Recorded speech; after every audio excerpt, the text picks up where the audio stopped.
Olá, meus amigos, minhas amigas, aqui é o William Jacob e estamos iniciando agora mais um estudo das obras de Leon Denis, dando sequência ao do nosso querido livro aqui, O Porquê da Vida.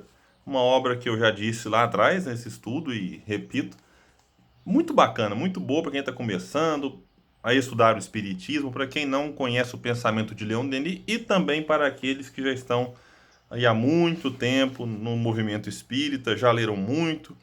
Leon Denis sempre oferece reflexões interessantes, né? E hoje nós daremos continuidade ao capítulo 6, intitulado Justiça e Progresso. E aqui ele vai começar um parágrafo fazendo um questionamento bem interessante. Eu até já tinha adiantado um pouco no estudo anterior, mas eu vou repetir a pergunta que ele coloca para nós. Sendo o objetivo da vida o aperfeiçoamento intelectual e moral do ser, que condição, que meio melhor nos convém para realizar esse objetivo? Essa é uma dúvida, porque ele veio trabalhando ao longo de toda a obra, o título do livro é O Porquê da Vida.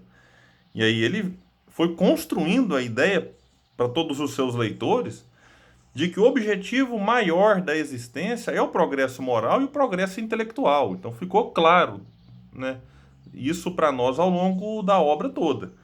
E aí ele pergunta, beleza, mas e aí, qual o melhor meio? Em que condição devemos reencarnar para, vamos dizer assim, chegar nesse objetivo com menos dificuldade? E aí ele complementa dizendo assim, o homem pode trabalhar para esse aperfeiçoamento em todas as condições, todos os meios sociais. Ou seja, não existe nenhuma condição que a gente possa dizer assim, ah não, nessa condição ninguém evolui. Nessa condição ninguém progride. Então, sempre é possível, em qualquer condição a gente pode atingir esse objetivo. E em todos os meios sociais. Ah, mas eu nasci pobre. Pode, dá para progredir. Ah, mas eu nasci rico. Dá para progredir. A gente vai ver aqui mais para frente que a pobreza e a riqueza têm as suas particularidades, que não impedem o progresso. Pelo contrário, essas particularidades, se forem bem assimiladas e bem compreendidas e bem vivenciadas, pode até, vamos usar um termo assim, dar uma acelerada no progresso. E Denis conclui esse parágrafo dizendo: entretanto, ele, ou seja, o espírito, né, o homem, cadê aqui, terá êxito mais facilmente em certas condições determinadas. Aqui agora ele vai dizer o que é o ideal. Ele vai falar aqui, eu vou adiantar porque não vai dar para falar das três condições nesse nosso estudo. Ele vai falar da riqueza, vai falar da pobreza e vai falar de uma condição mediana. A gente poderia dizer hoje classe média, só em termos assim, dessa diferenciação, né, das classes sociais da nossa sociedade. Então ele começa falando da riqueza. Eu já disse que ele vai falar tudo aqui para deixar sempre aquele gostinho do opa, quero ver o próximo estudo. Então é isso, fiquem aqui com a gente sempre, né? E como eu tenho dito sempre, fale desse nosso estudo com outros amigos, né? Quem eventualmente está acompanhando na Rádio Fraternidade e quiser acompanhar os capítulos anteriores, os episódios anteriores, no meu canal do YouTube, William Jacob, nós temos lá uma playlist com todos os estudos do livro O Porquê da Vida. Então, mesmo que aquele amigo seu não chegou aqui antes, ele pode acompanhar desta forma lá no meu canal. E às vezes você perdeu algum, não quer recomeçar a obra toda, quer ir por capítulo, nós temos separadinho na descrição lá, é por capítulo, né? Então tem capítulo que eu fico 2 episódios, tem capítulo que são 5, 6. Esse aqui eu acho que vai ser uns 10 episódios só sobre esse capítulo. Mas vamos lá então falar da riqueza. A riqueza proporciona ao homem poderosos meios de estudo. Permite-lhe dar ao seu espírito uma cultura mais desenvolvida e mais perfeita. Isso aqui é um fato, meus amigos. Eu gravo esse estudo na semana que inicia aí a Black Friday. É a semana que, não sei, talvez esse estudo vai ser visto daqui 50 anos. O que é isso, Black Friday? Black Friday é um movimento se não me engano, originário dos Estados Unidos, em que algumas empresas fazem ali promoções, né? Em alguns países, nos Estados Unidos, por exemplo, dizem que são promoções realmente imperdíveis. No Brasil, a gente tem promoções, mas, né, não tão chamativas assim, algumas até são. Então nós estamos aqui na véspera da Black Friday, enquanto eu gravo. Talvez quando vocês forem acompanhar esse estudo, não mais. E tem muita gente que tem vontade, quando ele fala aqui poderosos meios de estudo, de comprar um monte de livro espírita. Mas às vezes não tem dinheiro para tudo que quer. Então acaba tendo que escolher. Fala, olha, esse aqui eu quero, mas não consigo agora. Então vou priorizar. Qual vai ser a minha prioridade do momento? E não apenas livros espíritas, livros, material escolar mesmo, meus amigos. Eu tenho um casal de filhos que estudam em escola particular, a gente faz um esforço danado aqui, mas consegue pagar a escola particular. E quando chega a lista de material do começo do ano, eu falo com a minha esposa, meu Deus do céu, é muito caro, é muito difícil, é muito custoso. E a gente sabe que, no meu caso, que me considero assim, estou enquadrado ali na questão de classe média, já não é fácil. Então, para quem é das classes pobres, é impossível ter um filho em escola particular, não consegue.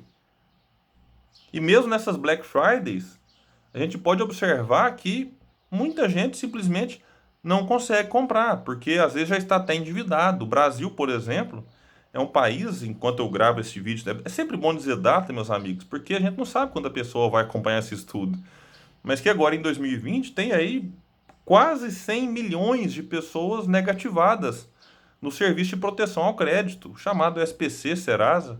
Então, pessoas que já estão endividadas, e às vezes com dívidas relativamente pequenas, mas que lhes impede de ter um crédito, de ter um cartão, de ter uma possibilidade até de comprar a prazo. Então é importante a gente salientar que a riqueza dá a muitos indivíduos a possibilidade de estudar mais. E estudando mais, ele se capacita mais para o próprio mercado de trabalho.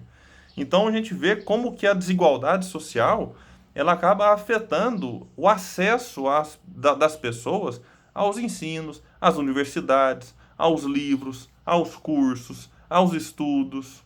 Hoje, por exemplo, vários jornais trabalham com assinatura. Então você quer ler uma matéria, você entra lá exclusiva para assinantes. Ah, R$ 10 de um, 30 do outro, 40 do outro. Tem pessoa que não tem dinheiro, então, além dela não conseguir estudar como ela gostaria, ela não tem acesso à informação, porque não tem dinheiro para pagar a assinatura de tantos jornais. Então, a riqueza facilita esse lado da coisa. Então, a pessoa fica mais culta. E vai colocar outra vantagem. Coloque em suas mãos facilidades maiores de aliviar seus irmãos infelizes, de participar tendo em vista o melhoramento de sua sorte de fundações úteis. Então, quem é mais rico, obviamente, tem maiores possibilidades de aliviar a fome, o frio, a sede, a miséria dos mais pobres. Às vezes, ao ponto de construir fundações, instituições, com essa finalidade. Mas, diz Leon Denis, até aqui eu falei da parte boa, né? Ele vai colocar agora. Raros são aqueles que consideram como um dever trabalhar pelo alívio da miséria, pela instrução e pelo melhoramento dos seus semelhantes. Raros. Diz ele, continuando, a riqueza, muito frequentemente... Isso é uma maritaca, tá aqui perto, gente. A riqueza, muito frequentemente, resseca o coração humano, apaga essa chama interior, esse amor do progresso. Não vamos atrapalhar elas não, deixar elas participar do nosso estudo. Apaga essa chama interior, esse amor do progresso e dos melhoramentos sociais que reaquecem toda a alma generosa. Ela eleva uma barreira entre os poderosos e os humildes. A riqueza é como se fosse um muro que acaba dividindo de um lado os poderosos, de outro lado os humildes.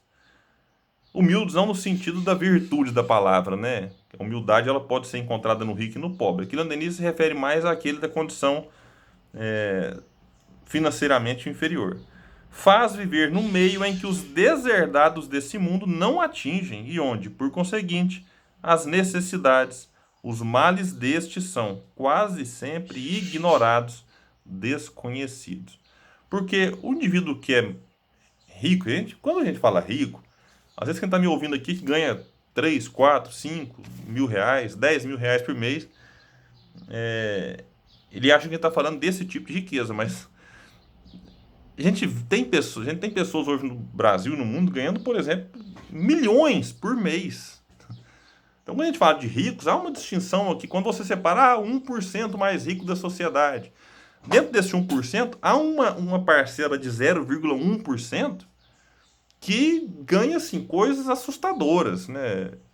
A gente tem uma desigualdade social gigantesca no Brasil em que poucas pessoas, alguns estudos apontam que em torno aí de 6, 7 famílias, por exemplo, possuem a riqueza equivalente a 100 milhões de pessoas mais pobres do país. Então, é você colocar de um lado metade do país e do outro 6, 7 famílias, possuindo a mesma riqueza desses 100 milhões, se fosse aqui somado.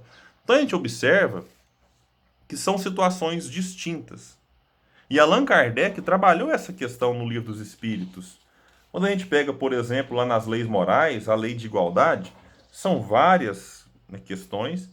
Quando fala, vamos pegar mais aqui, saindo um pouco do campo da desigualdade social, desigualdade das riquezas, pegando mais na questão da prova mesmo.